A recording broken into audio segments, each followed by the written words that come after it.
Hey, Adam here from the Tint Academy. We're talking about window tint standards. So whenever you do a window, there's actually minimum standards that you should have. Now, in our course, we always suggest that every time that you do a job, the standards are you. So every time that car leaves your shop, it has your business name on it. So your standards should be set by yourself. There's also minimum standards set up by the International Window Film Association that you can see right here. These standards are the minimum. I always equate it to if you're a lawyer, if you're a doctor, you got to pass a test to become a lawyer or doctor. Those are the minimum requirements to get that professional designation. Same with window film. So if you look right on their website, first thing is film takes 30 days to cure. It could take longer. So right now we're in Toronto, it's snowing out, it may take 30 to 40 days. So when I look at my film, I need to look at it outside after it's dried and cured. We want natural sunlight. So a couple standards here, top edge cut. That's the number one complaint that we usually see from customers is just too much of a gap on the top edge cut. Minimum standards are 1/16th of an inch, so about this much, or you can see in this picture here. You always going to have a slight gap because the top of the window is rounded, so if you go flush at the very top, it's going to peel right up. Next is going to be contamination. So this window film is an aftermarket installation. There's always going to be dirt, debris, hair, no matter what environment that you're in. So if I ever look at a window, it's going to have something. I can go to a parking lot, look at 100 tint jobs. If I'm looking for it, I'll always find something in that window. In our course, we always suggest 1 to 2 specs max. Now, we can always minimize those specs, as you can see in this video here, or click down below. Those are called our fixes and corrections. Okay. Next is if I put my face directly on the window, I'm always going to find something. According to the International Window Film Association, you want to stand 3 feet away in natural light. If I take a flashlight, if I put my face right against the window, I'm going to find something.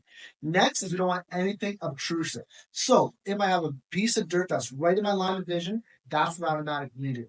Next is hair. So in my books and with the Tint Academy, if there's a hair between the film and the glass, there's in our books is always gonna be an automatic reading. Hair's disgusting, it doesn't look good, it makes the film look like it's been a pretty poor job. If you find the hair in the film, it's automatic reading.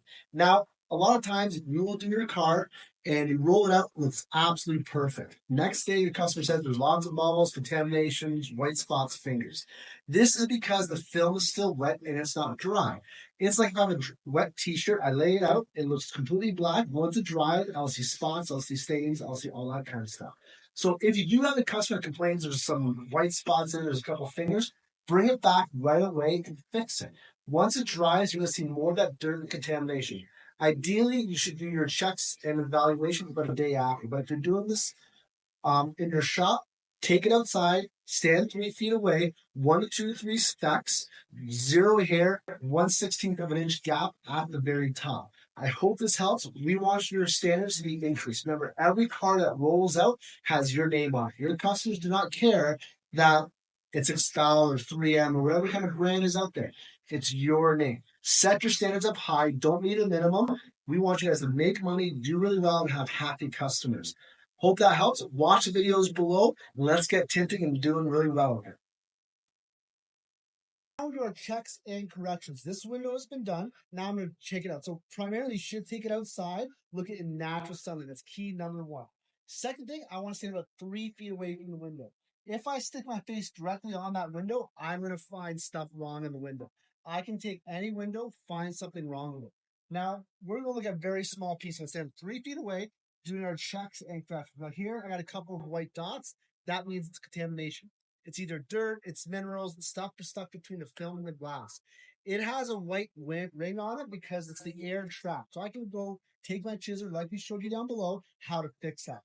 Second thing I'm looking for is any kind of finger. So fingers I can fix as well. Third thing, I'm going to roll down the window, check my top edge cut. Out of the 90% of the complaints that we see that come in, 64% are because of top edge cut. Like we said before, you want a 1/16th inch gap across that top edge cut for it to pass. Now, like we said, every car that rolls out has your name on it. So they're not going to say it's 3M, it's Expel, it's Suntech, it's Solar Guard, it's Soul Control, that. They're going to say Adam did it, Bob did it, Joe did it. So every car that rolls out in your community has your name on it.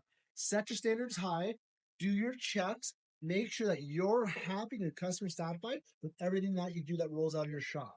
Again, there's never going to be a perfect window. That's why we do our fixes, checks, and corrections. We want to make sure that that customer is happy. So really watch the video down below. Your installation is just as important as fixing any mistakes that may roll up in your window. Check out the videos below. We hope that helps. Let's have a great time tinting.